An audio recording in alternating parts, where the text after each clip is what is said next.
একদম দুপুরে খাবার পরপরই কে কে চা খেতে পছন্দ করেন কমেন্ট বক্সে জানাতে পারেন। আমাদেরও মাঝে মাঝে এরকম ক্রেভিংস হয়, বিশেষ করে ছুটির দিনে আমার হাজব্যান্ড যখন বাসায় থাকে তার একদম খাওয়ার পরেই মনে হয় যে একটু চা বানিয়ে ফেলি। তো আজও তেমনই সেই চা বানিয়ে নিয়ে এসেছে।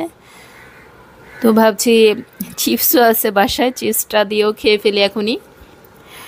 যদিও মাত্রই ভাত খাওয়া হয়েছে, কিন্তু অ্যাকচুয়ালি এইসব চটপটে জিনিস খাওয়ার জন্য ক্ষুধা পেটে থাকতে হয় না আমাদের। আমার আম্মা দেখলে অবশ্য অনেক বকা দেয় এগুলো দেখলে, যে তাহলে ভাতটা কি খেয়েছি, এখনই কেন খেতে হচ্ছে। বকা অবশ্য আমিও আমার হাজব্যান্ডকে দেই মাঝে মাঝে, কিন্তু আমিও আজকে খাচ্ছি, সো আজকে বকা দেওয়ার কোনো চান্স নেই। আসসালামু আলাইকুম my YouTube family, welcome to my channel. কেমন আছেন সবাই? আশা করছি ভালো আছেন। তো চলে আসলাম নতুন একটি ভিডিও নিয়ে, চার চিপস খেতে খেতে। তো আজ যেহেতু ছুটির দিন ছিল, অনেক দিন ধরে আমার হাজব্যান্ড হচ্ছে ফ্রাইড রাইস খেতে চাচ্ছিল। ফ্রাইড রাইস, ফ্রাইড চিকেন এটা আমাদের খুবই ফেভারিট, বিশেষ করে বাসায়। বাইরে অনেক সময় দেখা যায় মন মতো হয় না, বিশেষ করে চিকেনটা ভিতরে যদি কাঁচা থেকে যায় ওটার অ্যাকচুয়ালি খাওয়ার রুচি থাকে না। তো অবশেষে আজকে নিজেই রান্না করছি। এটা রান্না করতে কোনো ঝামেলা হয় না, বাট প্রিপারেশনটা এত সময় লাগে চাইনিজ কোনো আইটেম করতে গেলে। তো ওই প্রিপারেশন করতে করতেই মাথাটা ঘুরে যায়। তো একদম রাইসটা তো রান্না করা হয়ে গিয়েছে। আমার হাজব্যান্ডকে বলছিলাম কিছু ক্লিপ নিয়ে দেওয়ার জন্য, কিন্তু সে জাস্ট হচ্ছে চিকেন দেওয়া পর্যন্তই তার ধৈর্য ছিল, এরপরে আর সেই ক্লিপ নেয়নি। আরও একটা ব্যাপার হচ্ছে, সে ম্যাক্সিমাম টাইমে দেখা যায় কোনো ভিডিও ক্লিপ নিয়ে দিলে ওটা হয়তো আমি অ্যাডই করতে পারি না বা কেটে দিতে হয়। তো আজকে মোটামুটি ভালোই করেছে, কোনো ঝামেলা হয়নি।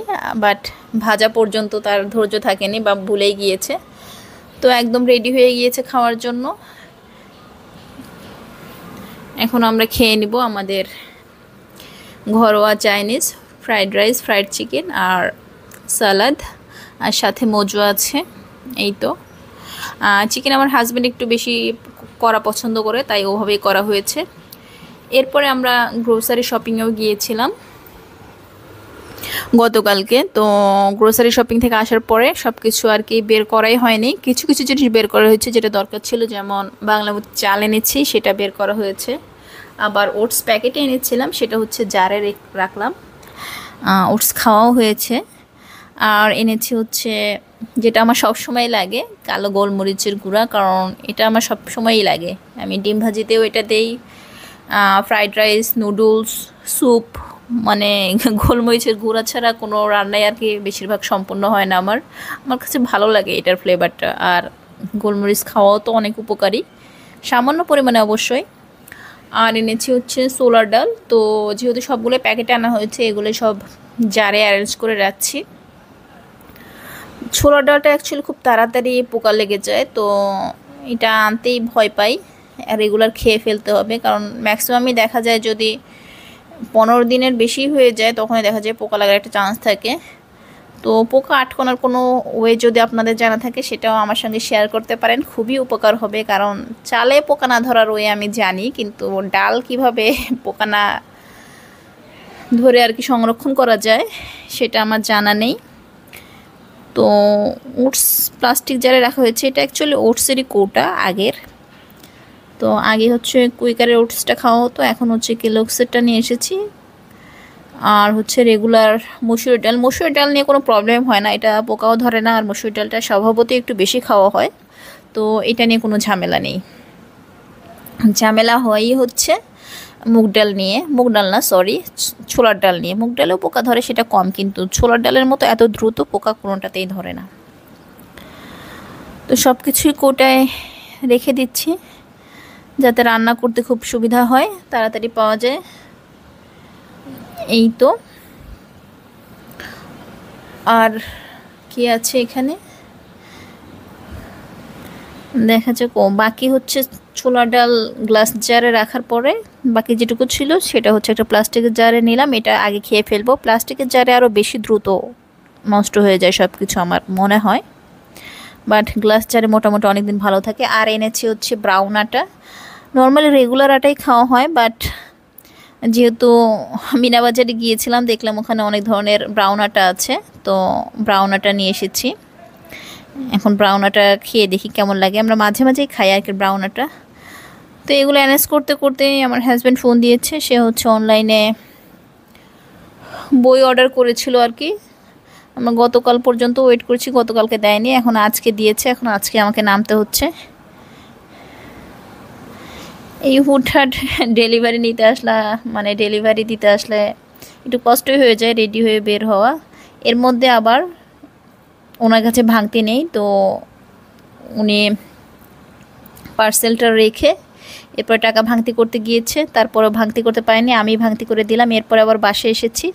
আজকেও হচ্ছে লেফট ওভার ফ্রাইড রাইসটা ছিল, আর হচ্ছে চিকেনও ম্যারিনেট করে রেখেছিলাম।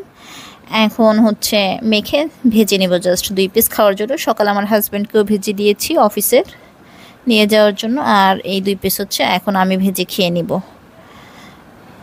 অ্যাকচুয়ালি ফ্রাইড রাইস রান্না করলে একটু বেশি করে রান্না করার চেষ্টা করি, যাতে 2-3 দিন খাওয়া যায়। মানে একদিনে 2-3 বেলা না খেয়ে ট্রাই করি যে দুপুরেই খাওয়ার 2-3 দিন এরকম। তো নিয়েছি একটু ভেজিটেবলও রান্না করেছিলাম আজকে, তো সাথে ওটাও নিয়েছি, আর চিকেন। আজকে দেখা যাচ্ছে ভালোই রোদ উঠেছে, সকালের দিকে একটু মেঘ মেঘ ছিল, এখন দেখা যাচ্ছে মোটামুটি রোদ। তো এই তো এখন আমি আমার দুপুরের খাবারটা খেয়ে নিব। এরপর চিন্তা করেছি পার্সেলটা ওপেন করব, বাট তখন করিনি। এরপরে হচ্ছে আমার হাজব্যান্ড অফিস থেকে এসেছে, এখন বললাম তাকেই ওপেন করার জন্য। তো খুব সুন্দর করে র্যাপিং করে দিয়েছে দেখছি। নর্মালি তো বই মাঝে মাঝে অর্ডার করেছি, কিন্তু অ্যাকচুয়ালি এটা মেবি অনেকগুলো বই, এই জন্য ওরা র্যাপিংটাও খুব ভালোভাবে করেছে, আর বৃষ্টি বৃষ্টি দিন যেহেতু। তো আমি নিয়ে আসার পরে ভেবেছিলাম ওপেন করব, আর করা হয়নি। তো এখন আমার হাজব্যান্ড ওপেন করছে, আমি বললাম যে দেখি এখনই ভিডিও করি কোনো বই মিসিং আছে কি না, কারণ অনেকগুলো বই দেওয়ার কথা, আর পেজগুলো কেমন হয় বইয়ের সেটাও চেক করে নেওয়া যাক। বাট ওদের র্যাপিংটা দেখে আমার খুব ভালো লেগেছে, র্যাপিংটা আলহামদুলিল্লাহ খুবই সুন্দর করেছে। এরকমই র্যাপিং করা উচিত অনলাইন শপে যারা ডেলিভারি দেয়। অনেকের র্যাপিং দেখলে তো খুবই খারাপ লাগে, যে একদম দায় সেরাভাবেই করা। তো ওরা মেবি 4টা-5টা করে বই আলাদা আলাদা করে প্যাকে র্যাপ করে এরপর সবগুলো একসঙ্গে দিয়েছে, যেটা অ্যাকচুয়ালি খুবই ভালো হয়েছে। ভিতরে কাগজের র্যাপিং করে উপরে আবার পলি দিয়ে র্যাপ করেছে। তো অ্যাকচুয়ালি এগুলো IELTS-এর বই। তো আমার হাজব্যান্ডের মনে হচ্ছে যে IELTS-টা দেওয়া দরকার, তো এই জন্যই ফার্স্ট স্টেপ হিসেবে সে বই অর্ডার দিয়ে ফেলেছে, বই নিয়েও এসেছে। এখন অবশ্য আমাকে বলছে বইগুলো নাকি আমার জন্য অর্ডার দিয়েছে, আর আমি বলছি আমার এত সময় নেই এগুলো পড়ার।